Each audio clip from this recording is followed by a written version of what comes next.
नमस्कार दोस्तों, बहुत बहुत स्वागत है आप सभी का हमारे YouTube चैनल पे। और आज के इस वीडियो में हम लोग क्लास 12th फिजिक्स का वीवीआई सब्जेक्टिव क्वेश्चंस करने वाले हैं। हिंदी और इंग्लिश मीडियम दोनों के लिए है। जो बच्चे कंपार्टमेंट दे रहे हैं झारखंड बोर्ड से, उनके लिए ये क्वेश्चंस बहुत ही इंपॉर्टेंट होने वाला है। और ये क्वेश्चन जो है हिंदी और इंग्लिश मीडियम दोनों के लिए है, क्योंकि हिंदी और इंग्लिश दोनों में टाइप किया गया है।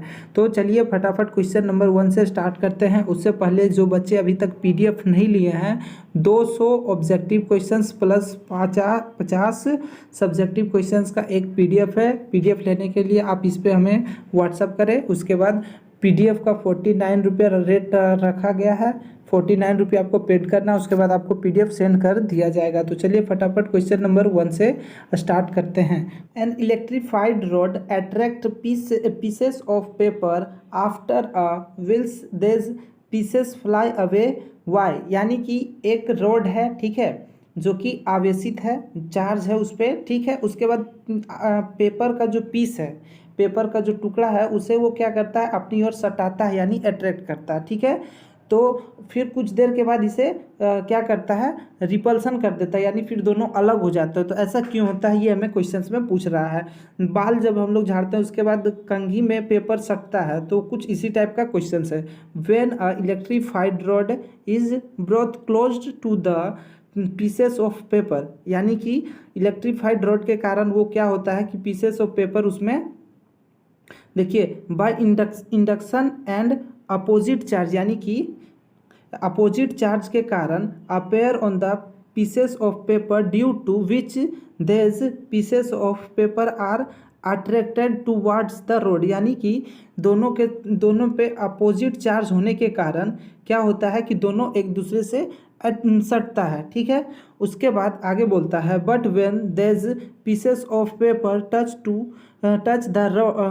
टच चार्ज रोड, यानी चार्ज रड में जब वो सटता है, टच करता है, charge of road transfer to the pieces of paper, यानी कि जो चार्ज है वो पेपर के पीस में ट्रांसफर हो जाता है। Which there will be the force of repulsion. जब ट्रांसफर हो जाता है, ठीक है, जब रोड का जो चार्ज होता है, रोड का चार्ज वो क्या होता है, पीस में पेपर का टुकड़ा में ट्रांसफर हो जाता है। उसके बाद ये क्या करता है, रिपल्सन करता है, ठीक है। Repulsion between road and pieces of paper, hence the pieces of paper fly away from the road। तो यही कारण है कि पेपर जो है क्या करता है, रोड जो है पेपर से अलग हो जाता है, ठीक है। यही कारण है, रोड जो पेपर से अलग हो जाता है। आप कंघी देखे होंगे, कंघी को हम लोग जब बाल में झाड़ते हैं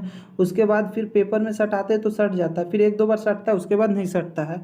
तो चार्ज जो है पेपर में ट्रांसफ़र हो जाता है, तभी तक सटता है, उसके बाद फिर नहीं सटता। तो वही रीज़न हमें बता देना है। अब देखिए हिंदी में यहाँ पे लिखा हुआ है, एक विद्युतकृत छड़ कागज के टुकड़े को आकर्षित करता है, ठीक है। विद्युतकृत यानी कि चार्ज है उस पर, क्या हो सकता है, धनात्मक भी हो सकता है और ऋणात्मक भी, ठीक है। थोड़ी देर बाद ये टुकड़े उड़ जाते हैं, यानी कि वो क्या करते हैं, अलग हो जाते हैं। क्यों, तो ये कारण क्या है, जब विद्युतकृत छड़ को, यानी चार्ज वाले छड़ को कागज के टुकड़े के पास लाया जाता है, तो प्रेरण द्वारा कागज के टुकड़े पर एक विपरीत आवेश, ठीक है, विपरीत, वो पॉजिटिव भी हो सकता है, नेगेटिव भी, ठीक है, धनात्मक ऋणात्मक कोई भी हो सकता है, लेकिन विपरीत का मतलब होता है अलग अलग, दोनों पे आ जाता है, जिसके कारण कागज के ये टुकड़े छड़ की ओर आकर्षित होते हैं। लेकिन जब कागज के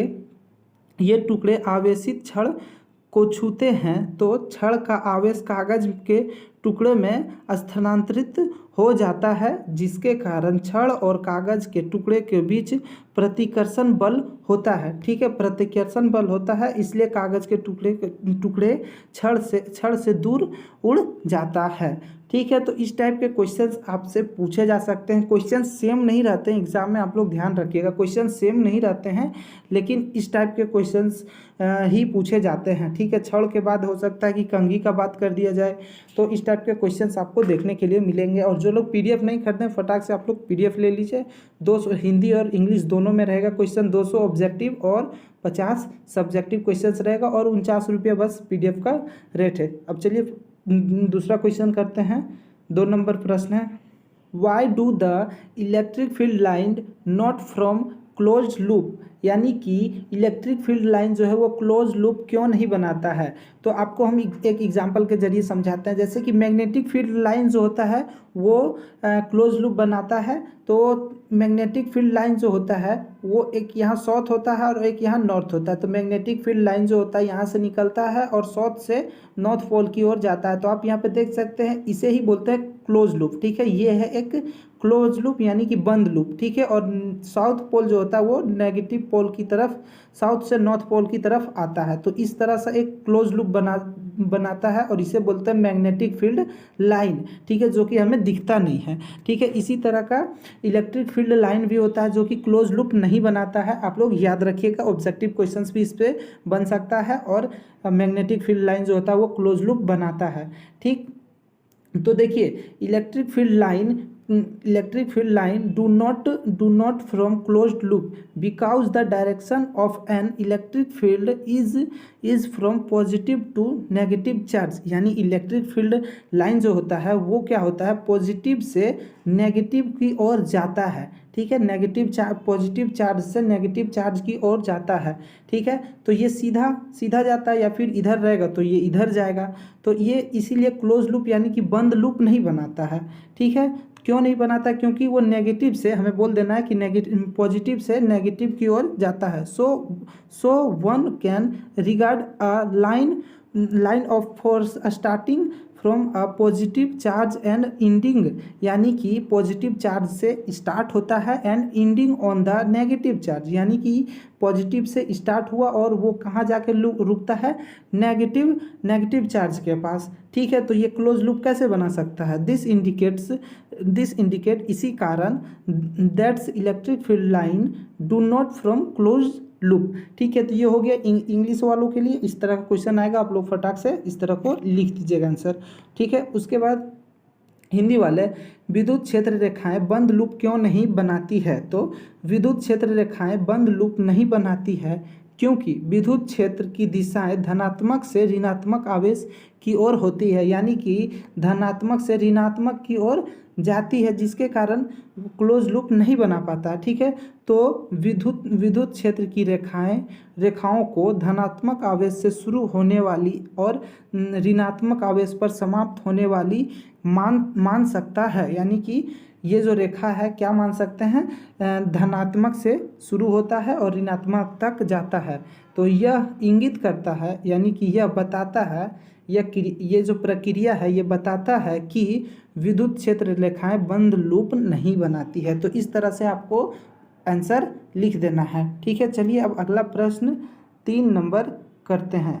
ठीक है, state Kirchhoff's rule, explain, verify how देज रूल्स आर जस्टिफाइड। यानी बोलता है, फर्स्ट नंबर पॉइंट के हिसाब से आपको लिख देना है। ठीक है, Kirchhoff's junction rule, at any junction the sum of the currents entering the junction is equal to the sum of currents leaving the junction. ठीक है, इस तरह से आपको पॉइंट वाइज 2-4 पॉइंट लिख देना है। अगर 2-3 नंबर में आएगा तो आप दो पॉइंट आपके लिए काफ़ी है। ठीक है, और अगर 5 नंबर का आता है तो 1-2 पॉइंट और बढ़ाकर लिख देना। ठीक है, किरचॉफ्स, दूसरा पॉइंट में लिख दीजिएगा, Kirchhoff's loop rule, the algebraic sum of charge in potential in any closed loop involving restoring and cells is 0। ठीक है, उसके बाद इस तरह से लिख दीजिएगा, there's two two laws are justify on the basic of law of conservation of charge and the law of conservation of energy respectively. ठीक है, तो इस तरह से आप लोगों को लिख देना है। ठीक है, एक दो पॉइंट और अगर 5 नंबर में आएगा तो इस तरह से लिख देना है। ठीक है, किर्चॉफ्स के नियम बताएं, संक्षेप में व्याख्या कीजिए कि ये नियम किस प्रकार नियोजित है, यानी किर्चॉफ का नियम इस तरह से लिख देना। किर्चॉफ का संबंध संधि नियम किस क्या है, तो किसी भी संधि पर संधि में आवेश करने, ठीक है, प्रवेश करने वाली धाराओं का योग संधि से निकलने वाली धाराओं का योग के बराबर होता है। ठीक है, उसके बाद दूसरा किर्चॉफ्स का लूप नियम है, प्रतिरोधों और सेलों वाले किसी भी बंद लूप में प्रभावित परिवर्तन का बीजगणितीय योग शून्य होता है। ठीक है, क्या होता है, शून्य होता है। ये दोनों नियम क्रमशः आवेश संरक्षण नियम तथा ऊर्जा संरक्षण नियमों के आधार पर नियोजित है। तो ठीक है, इस तरह से आप लोगों को आंसर लिख देना है। और ये सब जो क्वेश्चंस हम आपको करवा रहे हैं, ठीक है, इसी टाइप के क्वेश्चंस आते हैं। ठीक, ऐसा नहीं है कि जो क्वेश्चंस हम आपको करवा रहे हैं सेम क्वेश्चंस आएगा, हम आपको बस एक हेल्प कर दे रहे हैं कि इस टाइप के क्वेश्चंस आते हैं। आप इन सब टॉपिक पर क्वेश्चंस को ज़रूर पढ़कर जाएं। The EMF of a cell is always greater than its terminal voltage, यानी कि टर्मिनल वोल्टेज से greater during discharging of cell why given a reason, यानी कि सेल के निर्वाह के दौरान सेल का विद्युत वाहक बल हमेशा उसके टर्मिनल वोल्टेज से अधिक होता है। क्यों, कारण बताएं। तो ये जो प्रश्न है ये 2 नंबर का है। 2 से 3 नंबर में जब ये पूछा जाएगा तो आप इसका आंसर लिख सकते हैं। ठीक है, उसके बाद EMF is the PD when no current is drawn. When current is drawn, there will be potential drop across the internal resistance, ठीक है, of the cell, so terminal voltage will be less than the EMF। ठीक है, तो इसका आप इस तरह से आंसर को लिख सकते हैं। उसके बाद हिंदी में विद्युत वाहक बल विभवांतर PD है जब कोई विद्युत धारा नहीं खींचा जाता है, यानी कि जब बैटरी का यूज़ नहीं किया जाता है, बैटरी को किसी भी चीज़ में नहीं जोड़ा जाता, जैसे कि रिमोट में नहीं लगाया जाता, तो उस टाइम तो धारा प्रवाह नहीं होगा, धारा नहीं निकलेगा, खींचा नहीं जाता है। जब करंट खींचा जाता है, ठीक है, उसके बाद जब करंट खींचा जाता है तो सेल के आंतरिक प्रतिरोध में संभावित गिरावट आएगी तो टर्मिनल वोल्टेज विद्युत वाहक बल से कम होगा। ठीक है, तो इस तरह से 4 नंबर क्वेश्चन हो गया। अगला प्रश्न हम लोग करते हैं, और ये भी जो क्वेश्चंस है ये भी 2 नंबर का प्रश्न है, और 1 से 3 तक जो था वो 5 नंबर का प्रश्न था, और ये 4 और जो 5 है ये 2 नंबर और 3 नंबर में आप इसका आंसर लिख सकते हैं।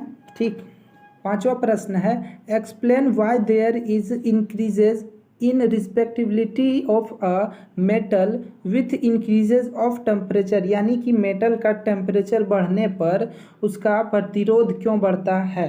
तो उसका प्रतिरोध, जैसे कि व्याख्या कीजिए कि तापमान बढ़ने पर किसी धातु की प्रतिरोधकता क्यों बढ़ जाता है। तो ये आपसे ऑब्जेक्टिव क्वेश्चंस पूछा जा सकता है। ठीक है, ऑब्जेक्टिव क्वेश्चंस भी इस पे आ सकते हैं। तो with increases in temperature the relaxation time average time between successive collision, यानी कि उसके ठीक है उसके बाद